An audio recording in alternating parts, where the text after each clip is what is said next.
Welcome everyone. Thank you very much for joining this call. Really fantastic to see so many faces and so many names, some familiar, some new people. Lovely to see so many people joining this session. Hopefully you'll find it beneficial. Just to let you know, we are going to be recording the call. So just bear that in mind when deciding whether to put your video on or not. It would be lovely if people did feel comfortable putting the video on so we can just see a few more of you, but obviously totally understand if you don't feel comfortable with that. Make your own choice, because as I say, it will be recorded. Okay, so I'm just going to give you a quick brief overview of the session and what we're going to be covering, just to let you know the topics and the outline of how this session is going to work. So the goal of this session is to help Muslim women overcome any barriers that they may perceive regarding cycling, and particularly regarding Islamic dress. Now, when you registered, you were asked a question about whether you have ever seen cycling as something that stopped you, whether you've seen clothing as something that stopped you from cycling before. And the vast majority said that, yes, they did perceive it as something stopping them from cycling. So the goal of this session is really to show you that it doesn't have to stop you from cycling. We're going to give you some tips and tricks, but I also really want, I hope that this session will also inspire you by seeing so many other Muslim women who do get out there on their bikes in all sorts of different variety of clothing, and it's no problem for them at all. So I hope you get that kind of feeling of, you finish the session with that feeling of like, yeah, I can actually do this. So the format of the session is going to be, we have 3 speakers from various different backgrounds of cycling, and we're all just going to talk about our experiences and give you a few tips and tricks of how different aspects of Islamic dress could be adapted or kind of made suitable for cycling.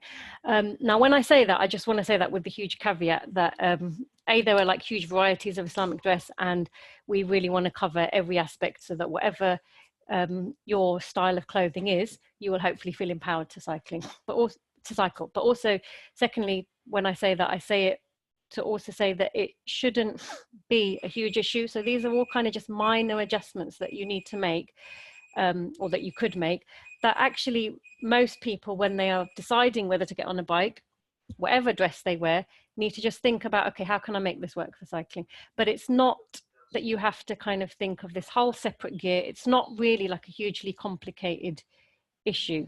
I was chatting on messages last night with a sister from Austria, who I think is just joining the call actually. And she was saying, you know, this was never an issue for me when I decided to get on a bike. And she's a revert sister, and she was like, it was never an issue for me before I was Muslim. It was never an issue for me when I started to wear hijab, jilbab. It was just something I did. I just got on a bike. And in many European countries, they see cycling in normal dress as just not an issue. So I really hope that you feel inspired and realize that it's not hugely complicated as well. Okay, so we're going to give you those tips and tricks and hopefully motivate you to give it a try. We're going to have 10 minutes for each speaker. We're also going to be showing a short video about Cycle Sisters, and then we're going to open up to Q&A. Please do post your questions on the chat section of Zoom as we go, because you don't want to kind of have a question in your mind and then wait for Q&A and then realize you've forgotten it. I don't know about you guys, but that happens to me a lot. So please do post on the chat as we go. They will be picked up, and then we can collate those and ask them in the Q&A session. When we do the questions, I'm going to ask people to ask their questions themselves. So post it in the chat, and then when we get to Q&A, I'm going to ask you to ask your question yourself. If you don't feel comfortable doing that, then just put, when you post the question, please ask for me, and then we'll know, and then I'll ask the question on your behalf. But it'd be really nice to have some other voices and faces in the call as well. Okay, so I am now going to give you a brief introduction to Cycle Sisters. Cycle Sisters is hosting this session, and Cycle Sisters was set up as a mainly Muslim women cycling group, although we get people from all different backgrounds joining us. And it was set up 3.5 years ago by Sarah Javed. We run weekly led rides in mostly in East London, but we are looking to branch out into other areas as well. And I thought the best way to introduce you to Cycle Sisters would be to show you a short video. So just bear with me, and I am going to hopefully get this working.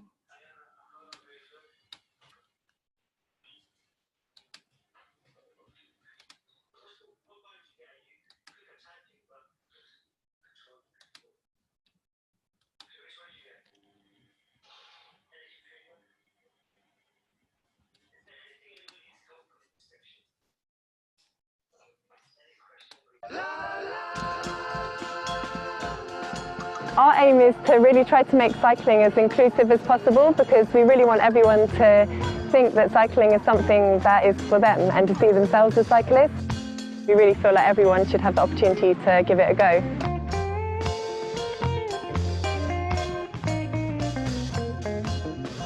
When I cycle, I feel liberated and free like a bird flying around. No barriers, no boundaries, no stress, everything behind me. Just looking forwards and enjoying it, enjoy the moment.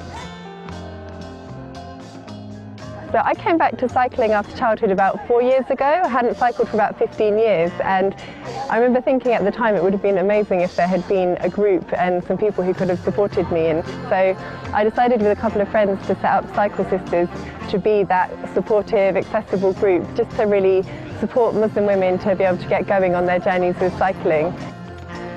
I started cycling around 3-4 years ago. Myself, I was not confident at all to go on my own on the road.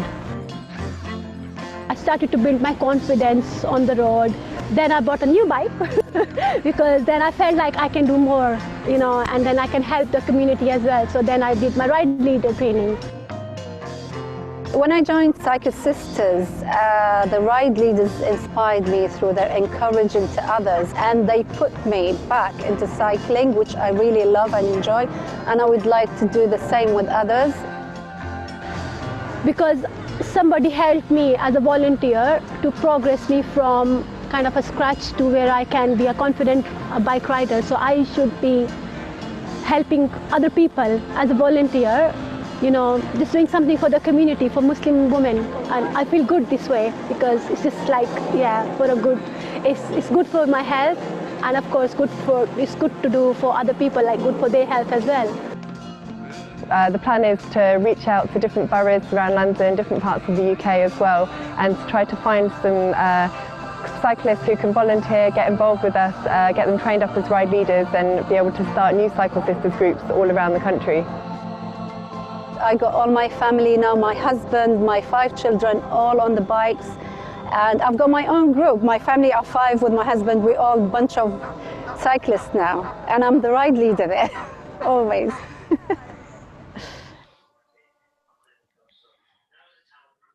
Brilliant. Okay. So hopefully that's given you a very nice visual introduction to Cycle Sisters.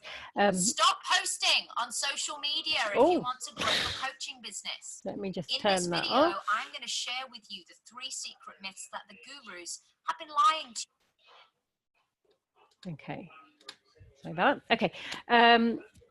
So as you can see, we have group rides. We currently operate rides from Walthamstow, Chingford and Redbridge, and we're hoping to expand into Enfield and Harrow and Hackney, and possibly into South London as well. And the longer term vision is to expand outside of London as well. So I've got a lot of names there that I'm don't recognise, as well as names I do. Hopefully some of those, if you're thinking about whether Cycle Sisters might join an area near you, hopefully we will do soon. So I'm now going to talk about how to cycle in jilbab or looser dress, and then I'm going to hand over to Moz, who's going to talk about the hijab and talk about her experiences in cycling, and also talk about road cycling. And then I'm going to hand over to Saleha, who's going to talk about her experiences with cycling and cycling in niqab.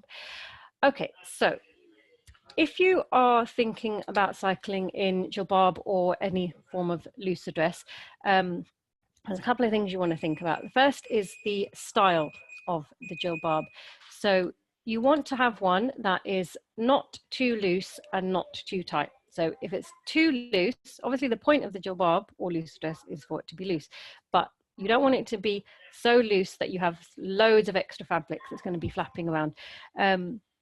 So I'm thinking the kind of like ones that maybe like more wedding style, or the ones that have like a really big flare in them, which just have a lot of extra fabric. Really lovely to look at and really nice for a special event, but not the best for cycling.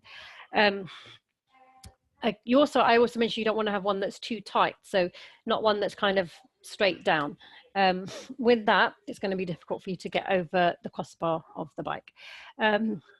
So I find an A-line kind of style works best for me. Now, that might be difficult to kind of understand, because I'm kind of saying not too loose, not too tight. So then what should it be? It kind of comes with a bit of experience, and you kind of figure it out as you go along. But don't be shy to experiment. Just, as I say, just make sure that it's not kind of straight down and it's not also got loads of excess fabric, and then just kind of see what works with you. So then the second thing is the choice of fabric itself. So you want one that's not too thick, because then you're going to risk overheating, but also one that's not too thin and could be at risk of getting torn quite easily. And you also want one, we try to say to our riders to avoid one that has a stretch in it. The reason is that if your jilbab does get stuck in the chain, hopefully I'm going to give you some ideas and tips of how to avoid that happening. But should it happen, if your jilbab fabric or your dress fabric has a stretch in it, it's much harder to get that out. Okay, just go back to my notes. Okay, so now I'm going to tell you about a few ideas of how you can adjust your jilbab. So for me, the way I do it is I just hitch up the jilbab. So I just kind of lift it up a little bit, and then I get on the bike and I'm kind of sitting on a bit of the fabric. I just find that the easiest way that works for me. So what I'm basically trying to do is just get the jilbab away from the chain and just try and lift it up a little bit. Other people will choose to wear a slightly shorter jilbab than they would normally. So you might have one that's kind of down to your ankles, but for cycling, you might want to have one that's kind of 2, 3, 4 inches higher than that, which then just always keeps it higher and away from the chain. You might also think about avoiding one with lots of slits, because again, that creates kind of extra fabric that could be flapping around. There's a couple of other ways that you could adjust the jilbab to keep it away from the chain, which I don't personally use, but I've heard of other people use, and I just wanted to kind of share those ideas with you all as well, in case they help some of you. So one is to use a belt, which I have here.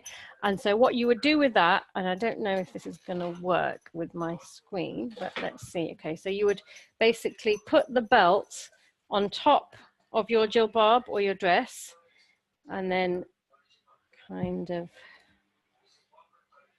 tie that up. Now that I've done that, I can then hitch my jilbab up and kind of create that kind of shirt over trousers look that some people do, like when shirt, you know, kind of that sort of look. That then lifts up the jilbab and it keeps it there. So that works for a lot of people, and it can look kind of quite cool as well. Another idea that again works for a lot of people, and may work if you are wearing a long skirt as well, is to use a rubber band or a hairband. And what you do with that is you basically, again, I'm hoping that this will work. Let's see if we just turn this around this way. So you kind of, no, you can't get past my table. Basically what you do is you take a bit of your jilbab or your skirt to the side, and then you just kind of tie that up there. and then that's just lifted up the jilbab slightly. If you don't have a rubber band or a hairband with you, you can also just take that fabric and just tie a knot. So I've got a little knot there. I would double knot it if I had time. And then again, that just lifts the jilbab up a bit and just gets it out of the way. And then when you get to wherever you want to get to, when you finish cycling, you just take that off and untie it. Those last two tips are also really useful if you're wearing like a shalwar kameez or a long tunic, like 3/4 length tunic, especially because those will tend to have a slit on the side. So again, that could flap about a bit whilst you're on the bike, and it could either get stuck in the chain or it could just get really dirty going on the wheel, etc. So if you can just take the two ends of your kameez or your tunic and tie those up in some way just to get it out of the way of the bike, that can really help as well. There's two other things that I wanted to go over before I hand over to Moz. So one is trouser clips. These can be really useful. I have a couple of examples. There's one here and there's one here. This is like a wrist slap around one. So it kind of goes on your leg. I'll just show you like that. And that's really useful if you're wearing loose trousers, which I tend to under my jilbab. But even if you're not wearing jilbab, if you're just wearing looser trousers, this can be really helpful, or this can be really helpful. And it just creates a little bit of, it just brings some of that fabric together to avoid it kind of flapping around and getting stuck on the chain. And for looser trousers, you only need to wear this on the chain side. You can wear it on both legs if you prefer, but the most important thing is to wear it on the side which has the chain, so your right leg. This has another function as well, which is if it's a really windy day, you can use this on top of your jilbab. So basically I would kind of, again, I'm going to try and show you how this works. I would kind of try and position it sort of around here, just under my knee. And you need to have the kind of horseshoe shape for that, not this one, obviously, to be able to put it on your jilbab, because it needs to just kind of go like that. And that, when it's really windy, I find that really helpful to stop the jilbab from flapping up too much. And the last thing I wanted to say is a really, really, really fantastic piece of gear that so many of the Cycle Sisters have, which is the Decathlon rain poncho. Comes in a range of colours, well, blue and yellow, and I think pink if you're lucky, but they're quite hard to get hold of. And this is just an absolutely amazing piece of kit, which will keep you really, really dry when you're cycling. And it's so long that when I wear that, I don't wear a jilbab underneath. I just wear like waterproof trousers underneath. And that is really great to kind of keep me modestly dressed and able to cycle. And it's specifically designed for cycling, so it's got like little clips around to go around your legs and keep it in place, etc. So those are my tips and ideas for how to cycle in jilbab. I've kind of rushed through that, but hopefully you've got a few ideas. I'm now going to hand over to Moz. So let me just introduce Moz to you. Moz is the founder of the Muslim Women's Cyclists group on Facebook, which is a really active group of Muslim women across the country talking about all sorts of issues to do with cycling and getting ideas and sharing stuff they've done and inspiring each other. Moz got back on a bike in 2013. And she became a committed cyclist in 2016 when she was introduced to road cycling. And it's just so amazing seeing some of the rides that Moz does. She then trained as a Breeze ride leader and was featured recently in BBC's Inside Out East programme. This showed a group of Muslim women getting into cycling, and the group has been getting even stronger ever since. Moz has also taken part in a few sportives. As I mentioned, she does some really fantastic distances. One particular one that is just like so awesome is that Moz cycled the Women v Cancer's first women-only London to Paris challenge in September 2018. So really, really excited to hear about everything that Moz has to say. So I'm going to hand over to Moz. Assalamu alaikum everyone. Thank you for inviting me on this. So I'm going to just talk about cycling in a hijab today and sort of the gear that is available, you know, for you to dress modestly while on the road bike, but of course that is practical as well. So I'll start off with the hijab. So the one that I'm wearing at the moment is my favorite one, and it's taken a bit of trial and error to work out what's most comfortable for me and perhaps other people as well.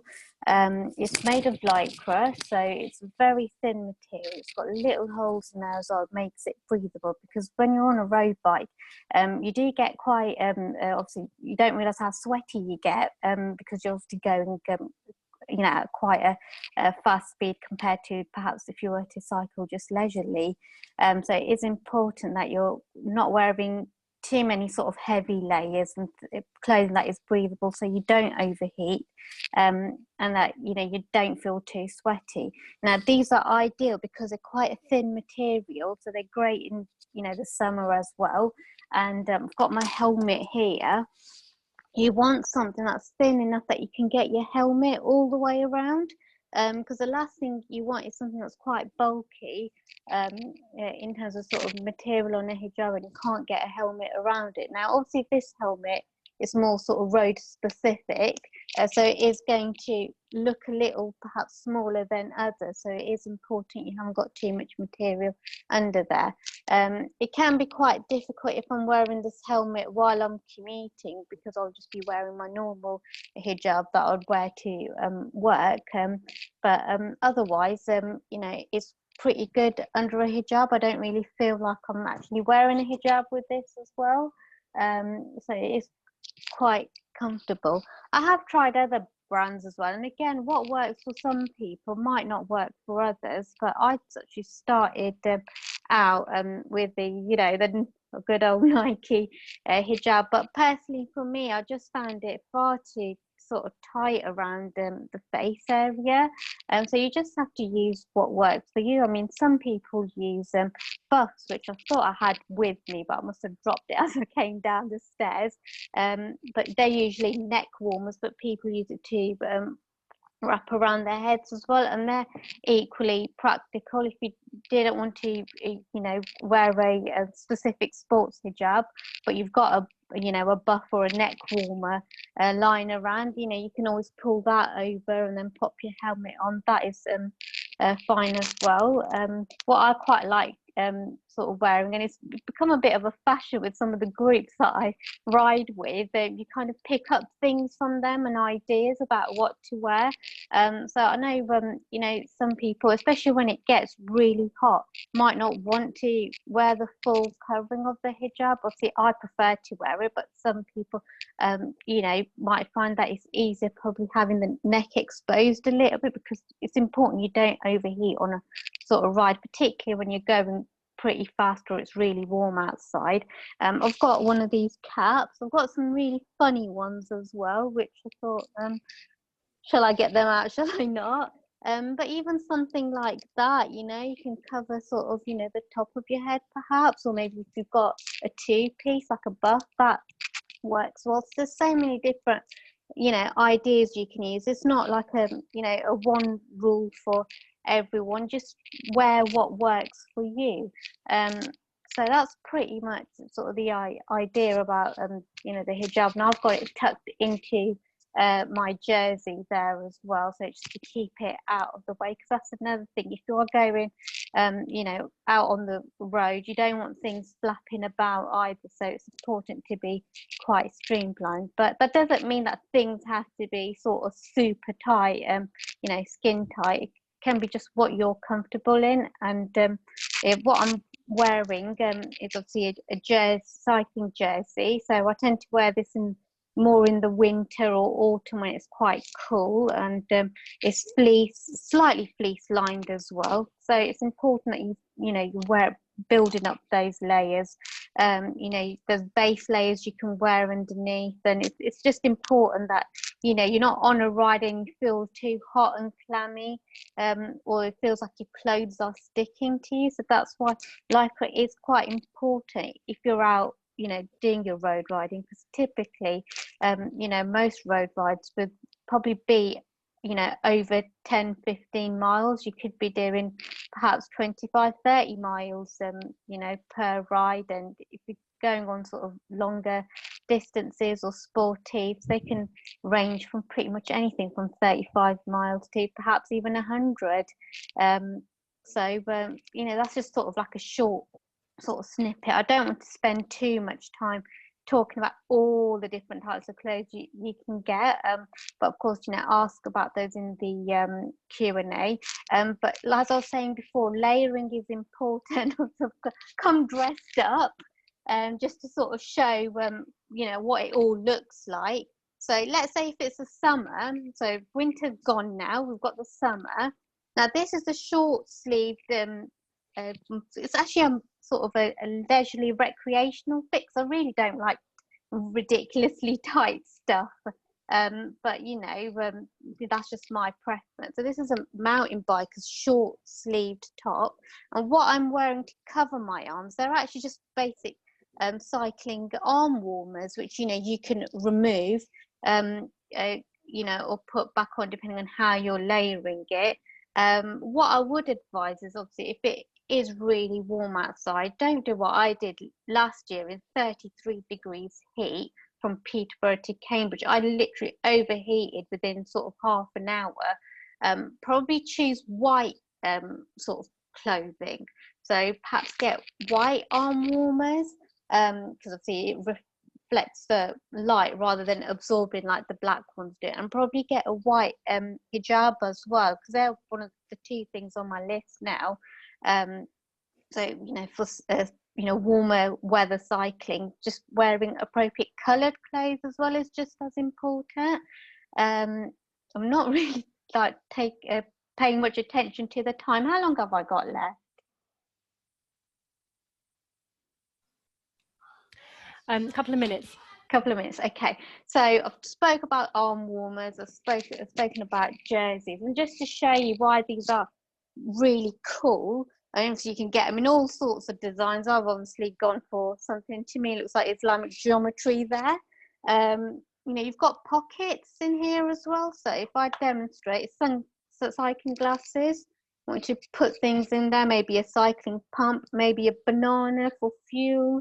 You know, all sorts of things. You've got room in those pockets, because it's important when you're out on a road bike, you don't want to be carrying too many things on you, because it's very likely all you'll have on your bike is a saddle bag, and maybe a top tube bag to put a few bits in there as well, you know, like your puncture repair kit, inner tubes, that sort of stuff. So you're trying to be as sort of streamlined as possible.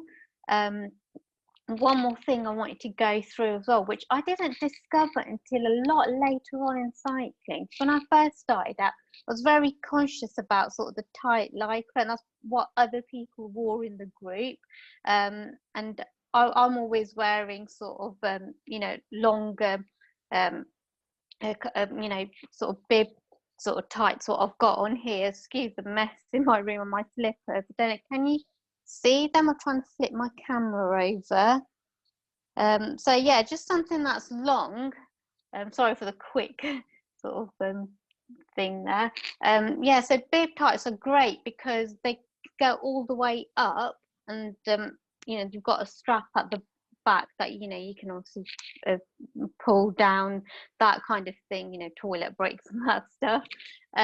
You know, makes it easy, and the fact that they stay up as well, so you're not worried about them rolling down and maybe exposing, you know, your back or something while you're on a road bike. And of course, you know, jerseys have different cuts as well. Some brands are, you know, come a bit longer around the back than others do, so they're things you could consider when you're going out to buy things. And obviously there's such a range of things, you know, you don't have to buy something too expensive as well, especially when you're starting out. You know, just get what you can get hold of. I mean, places like Decathlon, Aldi, they do some great cycling gear, and you know, and if you want to, you can maybe splash out a bit more, treat yourself. So it all just depends on what you like. Last thing is a cycling skirt. So this is what I was going on about, and then I kind of like diverted to something else. Now, a cycling skirt, if you can see there, just looks like an ordinary sort of sports skirt, but it has padding inside as well. So you've got a pad there, because obviously if you're sitting on a road bike for a long time, you know, your bum is going to hurt. So you know, it's important you've got adequate padding there as well, and that it does suit you. And again, you know, a saddle, one type of saddle won't be right for another person. So that, again, there are loads of sort of things to consider when you're out road cycling, and it's not something you expect it to sort out overnight. It's just trial and error, really, what works for you. Now, the great thing with the cycling skirt is, if you don't want to have sort of, you know, bib tight, sort of exposing your thighs and things, I mean, I don't mind, but I know other people, it can be a barrier. Cycling skirts are great because you can just put them over, you know, your around your waist. You know, they've got the padding there as well, so maybe you don't want double padding, because my bib shorts or tights have already got padding on them. You know, you can pop them on maybe over some long sort of tights, leggings, or maybe even leg warmers, and they work quite well. So if you don't want to feel like you're too exposed, a cycling skirt is great, or you can just use a normal running skirt as well. There's loads of different ones, and they tend to call them skirts. So they've got a sort of shorts underneath, and then they've got the skirt going over. So probably not clear to see on you know, on the camera, but it just gives you an idea of things that are available. And I wish I'd known about some of these when I started my cycling journey. I hope I've covered everything sort of there. Fantastic. That's so helpful. Thank you, Moz. I've learned so much. I think it's really lovely that you were able to show us different types of hijabs, and the skirt was really interesting because you mentioned it when we were planning the session, and I had to Google what's a skirt. I had no idea. So I know, same here. No, thank you so much for that. That's fantastic. Okay, so we're now going to move over to Saliha. I'm just going to introduce you to Saliha. Saliha regularly cycles in a burqa and a niqab. She's been cycling since a young age. She came to London 23 years ago, and when she first started cycling, it was all just kind of cycling with the kids in the park, probably like so many people don't kind of feel confident to venture outside the park. But she then started to cycle with Joyriders, which is another fantastic cycling group in Walthamstow, who we work really closely with as well, and they do lots of women's led rides. So Saliha joined Joyriders, and through the confidence that riding within a group gave her, she was then able to start cycling on the road, and she now commutes regularly, joins led rides, does her shopping on the bike, and is just an inspiration to us all. So I'm going to hand over to Saliha, who is going to tell us about her story. Assalamu alaikum, everybody, and Jazakallah for letting me speak over here. Inshallah, I just want to share with my experience. So a lot of time what happens is people, when they wear the abayas and the burqa niqab, they don't do not that many activities, like especially with Muslim women. But after I wear my burqa and niqab about 15 years ago, but that never stopped me to do any activities with my kids. I do all sort of activities with my kids, like bowling, like the trampoline, cycling, and even I go to the zip wires with my burqa and niqabs. Like, I do all sort of activities. My mom used to take me to the cycling like family ride when we were little. But when I came here, I really want to do it with my kids. So I teach all my kids how to ride the bike, and we only have children. I only have one child bike, so I used to take my kids to the park in the city called Battersea Park, and where I can hire all different age group bike, and we used to ride. But I never had the confidence to ride the bike on the road. But as Khadija said, I joined the group. My friend Caroline, she started this group called Cyclists, Joyrider groups, and I joined with her, and then she took us to the different part for the cycling. And the route that she took, I never know before, and then like, you know, which inspired me a lot, like, okay, I can go like this part, and then she trained us how to go like safely on the road. And alhamdulillah, after then I can start cycling on the road safely. But a lot of time when I'm riding in the park, I don't find it that much harder to control my niqab because it's more easier. But when I start going on the road and stuff, my niqab start fluffing around, like, you know, so then I need to be safe, like not the special niqab go up and down, like kind of thing. So that's, I always find it like, you know, unsafe. So what did I do is like, I use my pin, like kind of brooch pin. We got the pin at the end. I put around my niqab with my, not with my scarf, because scarf is light, so they can still like fly around. So I actually tuck it with my pin with my actual abaya. So that's what, like this, I tuck it in, pin it. So I can give that enough space that not like tight around, because when I put it over here, that doesn't give me the space to move around. I put a little bit lower and leave a little bit loose. That gives me enough space if I want to move around my head to look back to the car coming behind and stuff. So I use this pin. That's helped me quite a lot. It's not like my niqab go over my face. And about the abaya, the Khadija covered quite a lot. I do the same way. I wear the abaya, which is not too long. Or I don't like to wear a short abaya, but in the cycling, I do a little, that is a little bit shorter than my normal abaya, about 1 or 2 inches shorter. So to make sure that my abaya doesn't stuck on the chain. And I do like to wear the jilbab that is a bit A-line, not straight one. A-line, that's give me a little bit space for my legs to go over on the bike or coming out from the bike. When it's too tight, too narrow, I can't go over. So there's a another thing, I make sure that my jilbabs are comfortable. The jilbabs are the like not stretchy. I don't like to wear that. You have to experience which type of the material is suit with you as well. Like, you know, I ride quite a few and then I learn that, okay, this is not good for me. Next time I'm not going to wear this jilbab when I go for a ride. So like, so I wear that like pretty much like simple clothes, like simple material abaya when I go for a jilbab, not stretchy, not like that can caught easily on the chain, that kind of thing.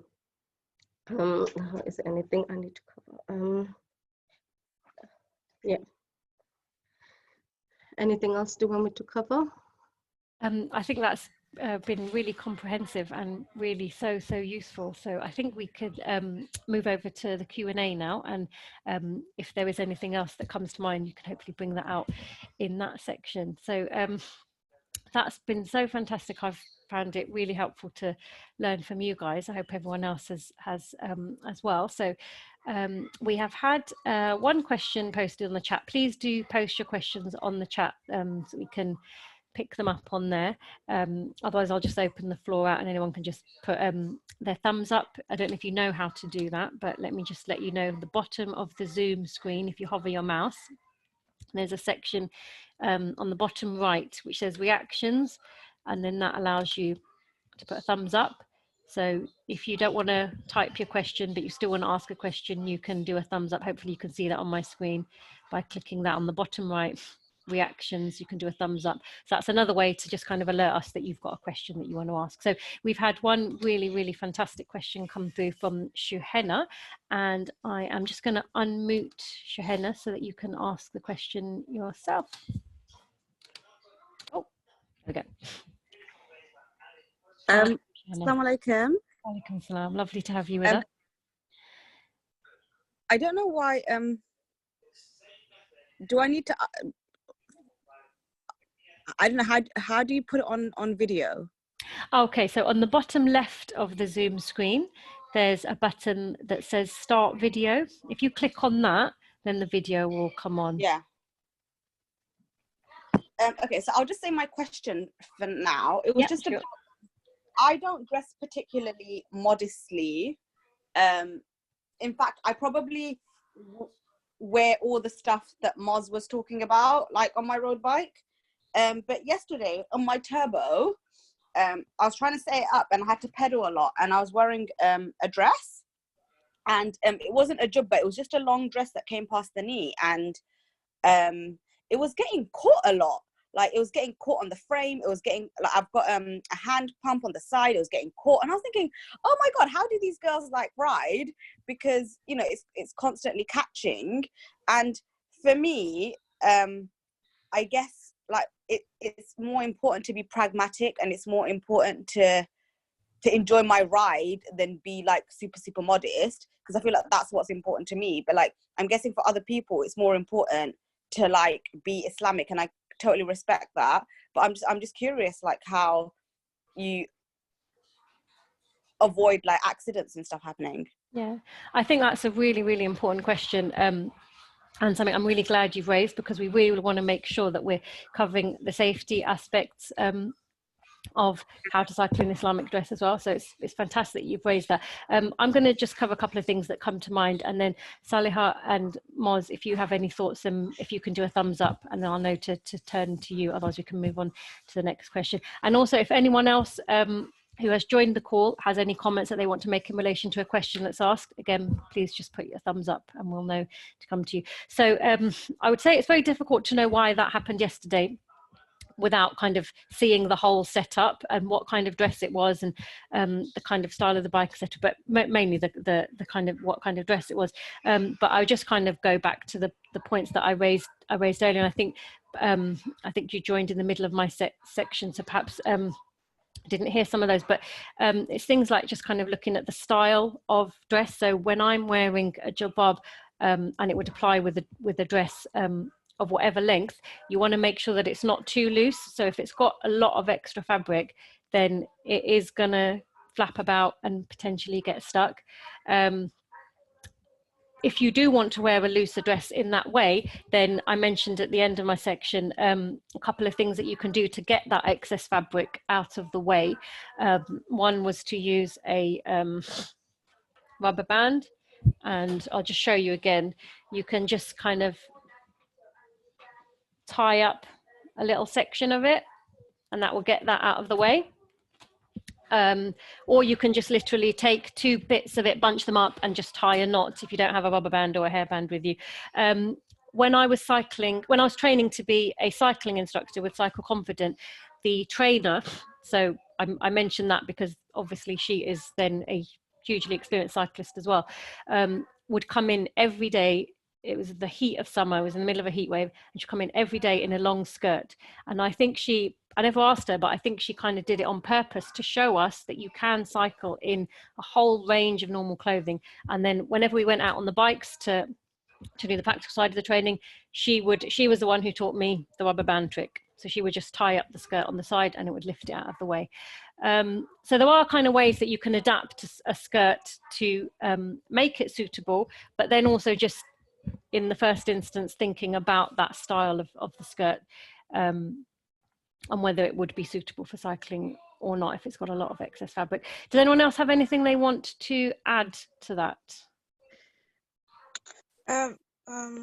Even for the trousers, when you wear trousers, some trousers might be a bit loose also. So the rubber band can also be useful for that, not just for the skirt. Yeah, that's a really good point. I mean, you could definitely use that for trousers as well. Other things you can use for trousers are the trouser clips. A couple of examples here, and you can just use that. So say for example, that's the trouser. I'm just going to run through this again for anyone who joined late. You can just do that and it just tightens that there. So hopefully that's answered that question. We've got a couple of other questions coming in now, so I'm going to move on. I was going to say, Khadija, could you just cover what happens if it does get stuck in the chain? Yeah, so if my jilbab does get stuck, and it does occasionally, then what I will do is I will pedal backwards immediately and also stop cycling. So a quick pedal backwards and stop cycling. So I'm stopping because I don't want to get it even more stuck, and I'm pedaling backwards to try and just kind of undo what happened. And usually both of those two things will sort it out for me, because I'll have noticed it immediately and I'll have reacted immediately. we have had on our lead rides just a couple of instances where the jilbab has got stuck, and we've had to kind of stop and unstick it.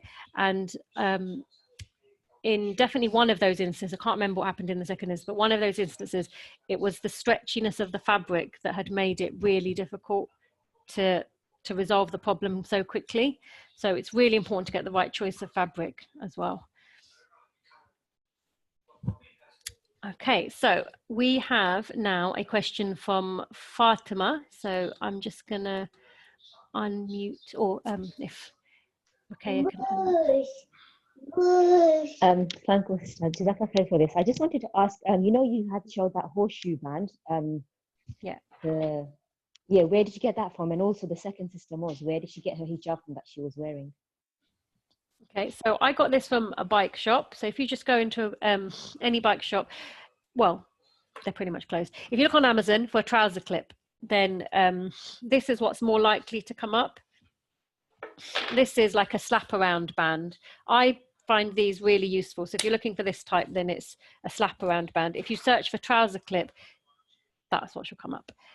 Okay, Moz, do you want to talk about the hijab that you're wearing? Should we unmute you, Moz, and then you can, there we go. So you're unmuted now, Moz. Yeah. You can talk Okay, so the hijab that I'm wearing at the moment, it's a brand called Jog On, by a sister. Her name is Lynn Northcourt. I think I've pronounced the surname correctly.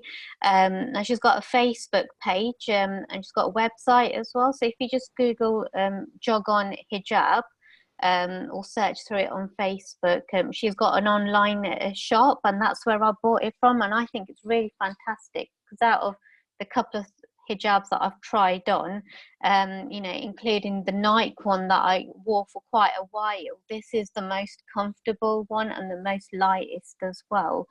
So that is where I bought the cycling hijab. I think it's about $24.99 the last time I'd looked at the price. So it's worth the money, really. I mean, I find it washes well as well. So check it out. I don't know this website exact name from the top of my head at the moment, but yeah, just to Google Jog On or Facebook. I think she's on Instagram as well. You should be able to find it. I'll try posting the link at the end. Brilliant, that's fantastic. Okay, so we have a question now from Zara Aziz. If Ruqayya, you could unmute her, please. Assalamu alaikum, sisters. That's really a good, you know, guide for me, because I used to cycle a lot as a kid, but you know, ever since I'm wearing hijab, I'm quite very uncomfortable about it. So I find it really hard to position my hair, because normally I would put like a scrunchie underneath when I'm going to work and stuff. So without changing too much, I find it hard to wear a helmet. So I don't want to wear a helmet, which is why I never commute on the bike. So I want to know, I mean, I tried once to lower my bun, but then it was getting onto my neck. So I'm not sure what other sisters do. Okay, that's a really, really great question. And I'm going to ask Moz to cover that, and then I'm going to hand over to Saliha to see if you've got anything to add. And if anyone else has any useful tips, then please do a thumbs up, and you can share your ideas as well. So Moz, if we can turn to you first.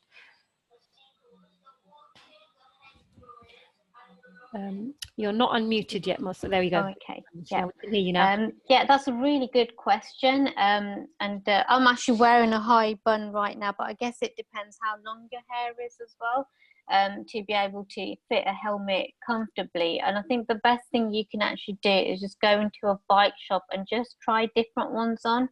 I mean, I find the Specialized brand, and you can just get like a mountain bike helmet, you know, which are fine for road cycling or anything really. You know, they're great. They're quite roomy and comfortable. Make sure you've got an adjustable sort of like a band at the back as well, because that kind of determines how tight you have it. And this one pivots as well at an angle. So perhaps that changes in terms of where your bun is. I mean, obviously, I always have mine in a high bun, so that is what I know, and I find it does fit fine. It's just important that you get the right size helmet as well. I mean, I think I could have gone for a medium on this one rather than a small. So I think it is important to, you know, actually go and try these things on and see what works for you, and wear the hijab that you would normally wear to work, because I don't see why that should stop anyone from having a helmet on. Because I've, like, when I take my ladies out, the Peterborough group, on a Monday morning, we're in casual clothes. I don't wear this sort of stuff, and I love it really, because it's less effort for me to get ready. And I wear my normal hijab. I mean, I just pin it underneath I suppose if you wrap it around, you know, I don't have any experience with that, but a lot of the ladies have managed to get a helmet fitted quite well over their hijab, even if it is slightly bunched up as well. So see what works for you. It might just be the particular helmet is not suited to perhaps head circumference, or, you know, because once you get your hijab on, it adds at least a centimetre or two onto that circumference. So there are things you can look at. Hope that helps. So just asking, is that all right if we buy like a slightly bigger size of helmet? Is it safe? Well, obviously loose then, yeah, I mean, you don't want it loose, but what I find is on this particular helmet, it fits perfectly for this kind of hijab, whereas if I'm wearing my normal one, it's at a push where I feel like actually I could go a bigger size. So if you've got your hijab on, then slightly bigger size shouldn't make it look as if it's too big or loose. And plus you've got the bit at the back as well, so that can tighten it, because what you don't want is something that's too tight around your head that is going to feel sore, particularly on the sort of on the forehead bit, or if you've got a bun, you don't want it to be pulling your hair back because it feels like your hair's being pulled that way. So if it's slightly bigger, it's not going to be an issue. Obviously you don't want to go for something too loose, because the main thing is it stays on your head and you can adjust your sort of strap as well. So once I get that on, if I can find where everything is, I've got a feeling I've got it all back to front now. Yeah, if I just clip that on, the most important thing is it fits fine there. It's not going to sort of come off. You don't want it too loose that it's going to rattle. So that's where the bit behind comes in, the sort of wheel to tighten it. And then you can tighten your chin straps as well, because it's important that's not sort of hanging all over the place as well. So it's about fitting it correctly and that you have got room to adjust things as well. So like I said, the best thing to do is go into, obviously it's not practical right now, even though there are bike shops are open during the lockdown. You know, you could try them on maybe after the lockdown you know, is over. Might be a while still for that, but yeah, that is the most important thing. I mean, I bought mine online and I feel like I've made maybe a little mistake. Maybe I should have gone into the shop and put it on, but it's fine for this hijab, but for my other one it's quite bulky. That's brilliant. That's really useful. Saliha, do you have anything you want to add to that? If we can just unmute Saliha. I can unmute actually. Saliha, did you have anything you wanted to add? No, mashallah, Mos have covered everything. Like, mashallah, she's covered quite well. Alhamdulillah. Jazakallah, Mos. That's brilliant. And just to really emphasize what Mos was saying about making sure that when you are wearing your helmet on top of your hijab, the correct helmet fitting is really important, as Mos was saying. So you want to make sure that if you are going for one that is slightly bigger than that would fit your normal head circumference without a hijab, you still want to make sure that you've got the correct helmet fitting. And Mos described that in a lot of detail, which is really, really fantastic. And you can look up probably YouTube videos to just remind yourself of all the different things that she covered in terms of making sure that you've got that correct helmet fitting. And also I just wanted to add that you could also try a low bun, which works for some people. because it does kind of depend on your helmet fitting. So this is my helmet, and I think the back of it goes down, oops, the front's come off there. The back of it goes down a little bit more than the one that Moz has.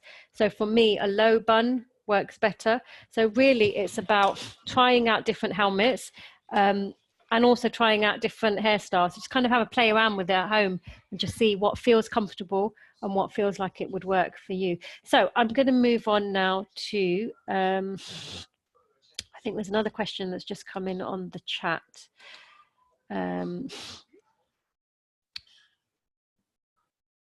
Or it from Jasmine, which is Auntie Dragoni. If we could unmute her, please. Assalamu alaikum, Jasmine. Alaikum salam wa rahmatullahi wa barakatuh. Hope everyone is well. Jazakallah khair. And it was really interesting to hear everyone's experiences. I've been cycling since I was a child, before coming to Islam. So I've never really thought about some of these things as something that is, you know, having to put so much thought into it. But what I used to do as a child was fix my bike, you know, change the tire when it had a puncture, and all sorts of stuff. And I've lost the confidence in doing that. So I was really wondering if we could maybe arrange a... Oh, the sound's gone there, but I think I've got the gist of the question, which was around bike maintenance and how to be able to maintain your bike. So the council does offer some bike maintenance courses. That's within Waltham Forest, and I'm pretty sure that other councils offer some as well. I think Sarah can let me know whether there's some in Redbridge. I know Enfield and Haringey offer some as well. So these are all bookable on the Cycle Confident website. So you can search for once lockdown is over, to look within, so cycleconfident.com, and then you can search within your borough and you can search what courses they have available, and you can search specifically for bike maintenance. These courses are all free, and they do have some women only sessions as well. They're not as many women only sessions, but they do have some, and they cover how to, the main parts of the bike, how to do a bike check. They cover how to fix a puncture and how to adjust your gears. I would also recommend, seeing as we're in lockdown at the moment, and those courses are not available, that you can also look at some YouTube videos, and one that I really like is GCN, Global Cycling Network. They have some really fantastic videos on all things cycling, and also their maintenance ones are really good as well. I hope you heard that response, because I know your audio went there. But hopefully what we might do is maybe summarize the information that came with the questions, and perhaps post that out in a separate document. Then we have another question from Fatima. I'm just gonna, can just unmute Fatima so that you can ask. I just wanted to know if there was something starting up in South London. I think a few sisters are responding at the moment as well. Okay, so in South London, there is a cycling group. I mean, I'm not sure which area of South London you mean. The one that I know of is in Hounslow, Biking Bells, and they do regular rides on a Tuesday early evening, I believe it is. So that's one group that you could possibly look at. The other thing I would suggest is, if anyone else knows of any other groups, then please do a thumbs up so that we can share that information. Otherwise, I would really recommend joining the Muslim Women Cyclists Facebook group. That is just such a pool of knowledge across the UK, and you could post a question on there and see if anyone else knows of any others within South London as well. Okay, we've got another question from Ruth.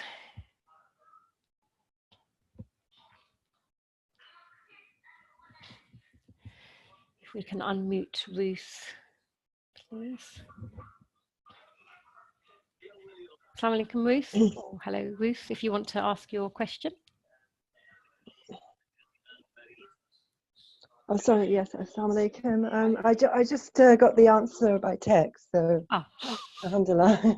Cool, excellent. Okay, so we're running a little bit over time, but I'm happy to keep going for a few more minutes. If anyone else wants to keep going, obviously if anyone needs to go, totally understand that, and feel free to leave if you need to. Does anyone else have any other questions that they wanted to ask? It's a good opportunity to just post any of those questions that have been burning in your mind that you really wanted to know about. Okay, Moz. Still there, because I could see on the chat thing some really good tips that she was putting on there, and I think it would be nice for her to sort of give some ideas as well, because she's mentioned something about arm screens, which I didn't actually really know or look into, which would be useful in the summer months. So is it okay, you know, if she's still on, maybe to talk a bit more about them? And she's mentioned something about a buff as well. Definitely, yeah. Shahena's still on the call, so if we can unmute Shahena and hear a little bit more about that, that'd be brilliant. Thank you.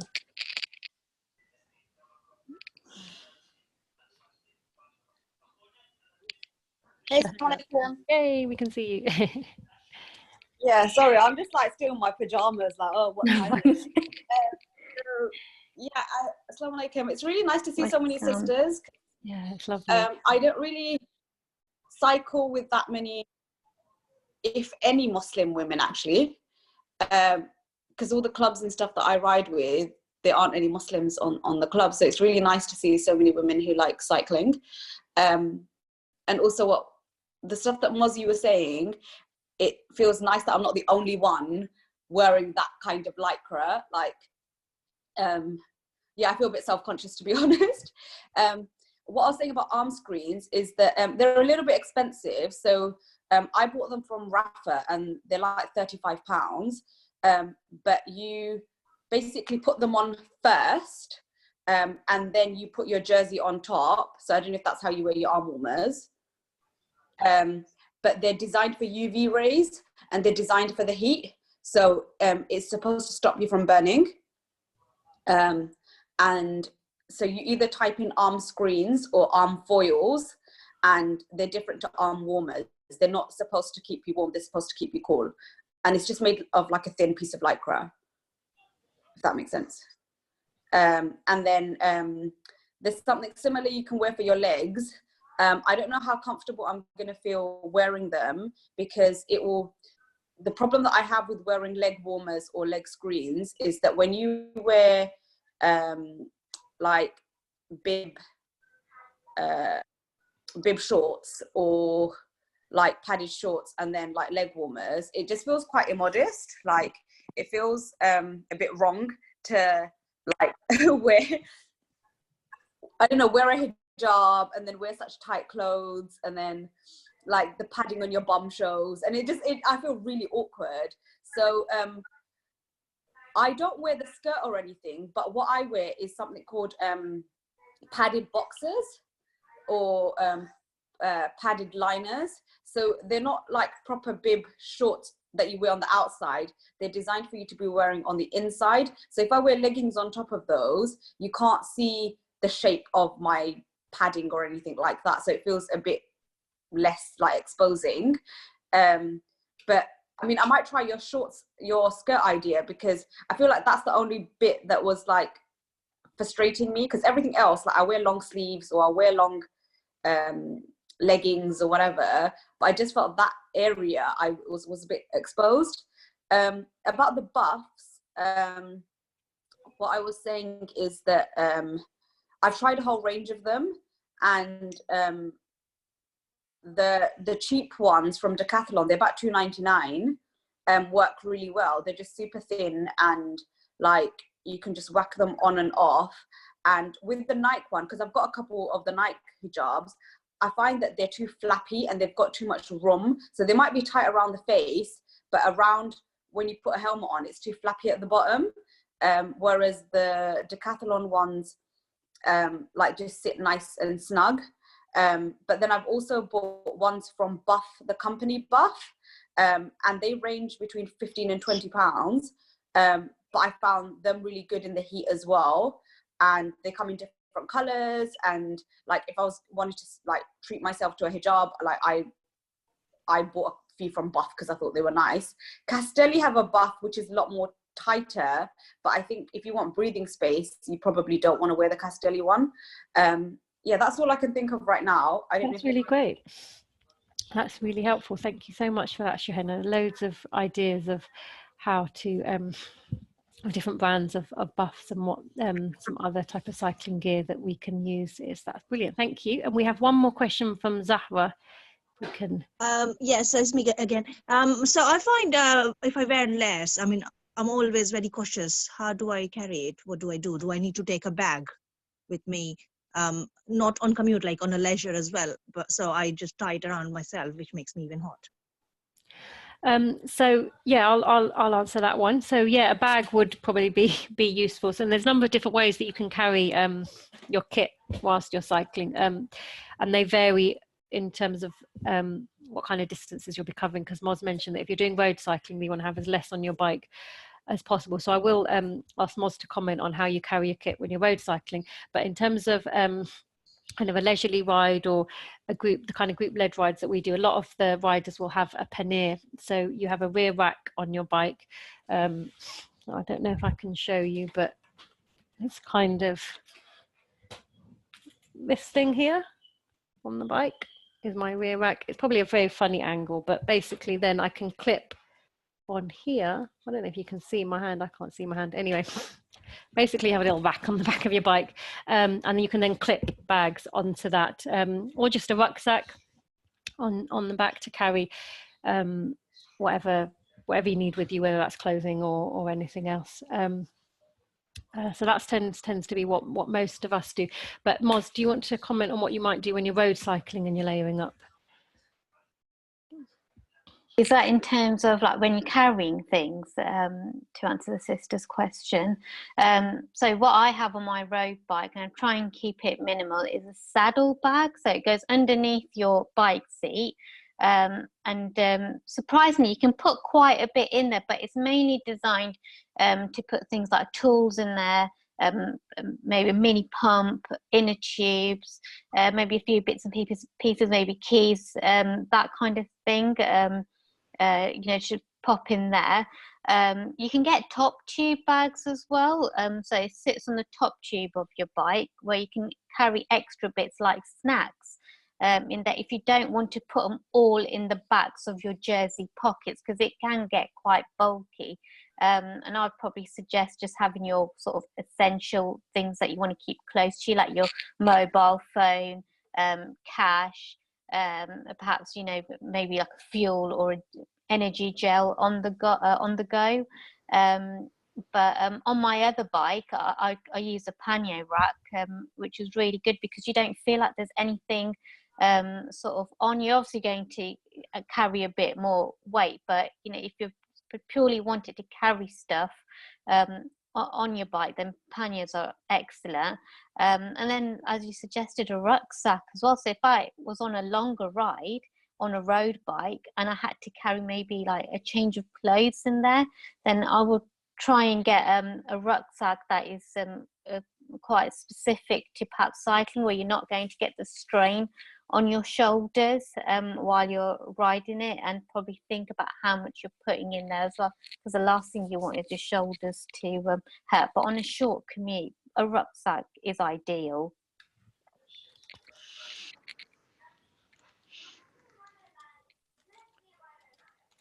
Brilliant, that's really helpful. Thank you so much, Moz. And if we can just unmute Shohana, she's going to show us something on her bike for carrying stuff.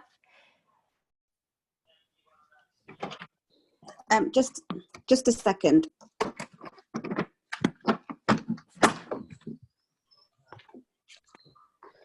So how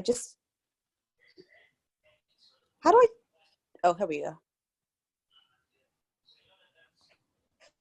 So basically I've got bottle cages, but in the winter I haven't been using them for both bottles, and I've got this, which is like a little bag that I was given, but I'm sure you can find something similar to put in your bottle cage.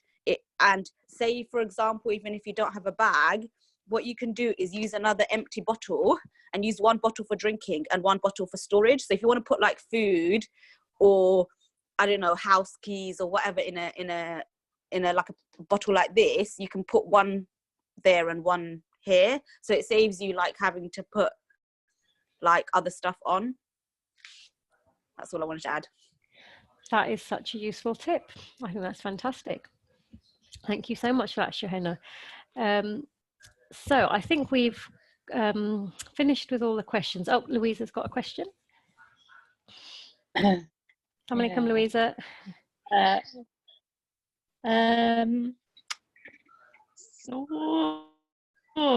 Sorry, I've just realised I'm unmuted. I'm new on Zoom. I'm still fiddling about. No, I was just putting my hands up like, yeah, good tip, sorry. Oh, right, sorry. I thought that was a question. Oh, right. Yeah, that's all. I was just saying, I was. Good idea, yeah. No worries. Okay, yeah, so I thought that was fantastic as well. Thank you so much for that. Right, so we're going to wrap up now because I think we've covered all the questions and I know we're running over time. There are some links which Sarah has posted in the chat, which I invite you all to have a quick look at before we end the call. There's the social media handles, which if you don't get a chance to note them down or copy and paste them from there, you can just search for us on Facebook, search for Cycle Sisters, and we're also on Instagram and we're also on Eventbrite, which is where we post all our rides to be able to book.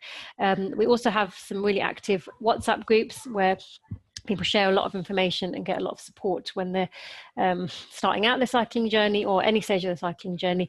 And if you want to contact us, you can DM Sarah if you're still on the call, or you can message us through any of our social media handles, and we can add you to the WhatsApp groups as well. So I hope that's been a really helpful session for you all.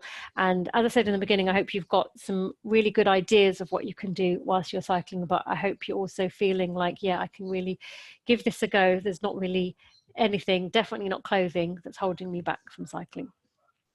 Okay, Assalamu alaikum.